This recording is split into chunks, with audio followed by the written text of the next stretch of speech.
করে। ও আম্মা জানেরা জানেন না এই স্বামী আপনার আপন, আর কেউ আপন না। আব্বা আপন না, ভাই আপন না, বোন আপন না। কসম করে বলি, আপনি যদি এটা বুঝতে চান তাহলে একজন বিভূতি মহিলার কাছে গিয়া আপনি জিজ্ঞাসা করেন, ওই বিভূতি মহিলা বলবে সে বাংলার বাড়িতে কত কষ্টে আছে। এবার ঠিক না আছে। অথচ আপনার স্বামী আপনার আপন।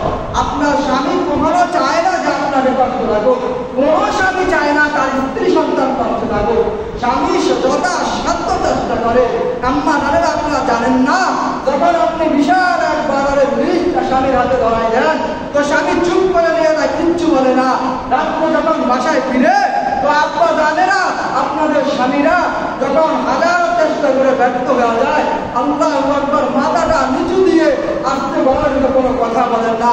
তখন আপনারা যখন কর্কশ ভাষায় কথা বলেন, বাজার পান না, তখন ওই স্বামীর কলিজা ছিঁড়ে চচির ভাগ হয়ে আসবে। কথা বলেন ঠিক না নাকি?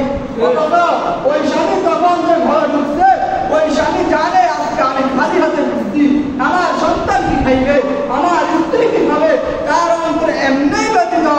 এরপরে যখন আপনার কর্কশ ভাষা শুনলো, ওই স্বামী তখন নিজেকে সামলাতে পারে না। ও আল্লাহ জান, আপনি যদি একটু বুঝতেন, আপনি যদি একটু উপলব্ধি করতেন, কখনো স্বামীর সাথে বাজে ব্যবহার করতেন না।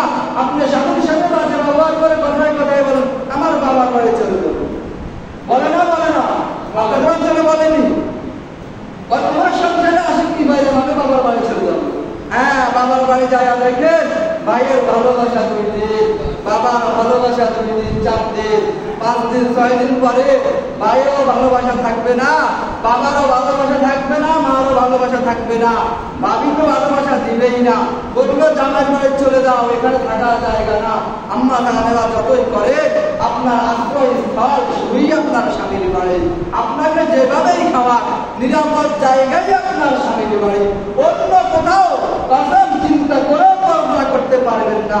বাবার বাড়ি ততক্ষণ ছিল যতক্ষণ আপনি বাবার অধীনে ছিলেন, ভাইয়ের বাড়ি ততক্ষণ ছিল যতক্ষণ আপনি আবিদি অবস্থায় ছিলেন, বিয়ে হয় নাই, ততক্ষণ পর্যন্ত বাবা আপনার আপন ছিল, ভাই আপনার আপন ছিল।